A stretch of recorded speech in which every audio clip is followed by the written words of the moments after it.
Hi guys, welcome. Quick lesson for you today. A lot of my students ask me, when should I use the 4? When should I use the 0? It's very simple. Let's say you're playing a passage. By playing the 4, you can avoid the string cross. Then you should play the 4, like this. Let's say the passage goes something like this.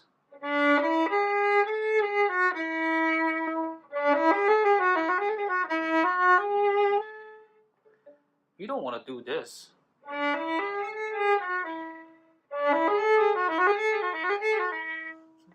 Although it sounds fine, but you should really do the 4.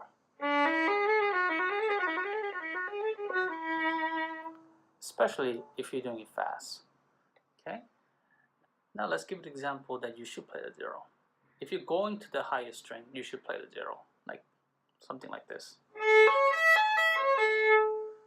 You shouldn't do this. It's already awkward.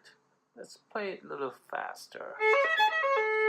Oh, almost fumbled there. But if I do this, very nice. When you play the scale, like a B major scale, you can do it like this, but you're going to the E string anyway, so you can play the 0. Got it? That's the quick answer for you. Okay, let's recap. If you can avoid the string crossing by playing the 4 within one passage, you should play the 4.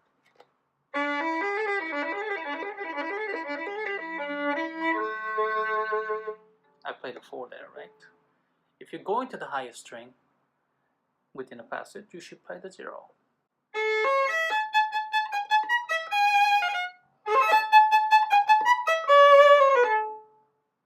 Did you notice I played the 0 there?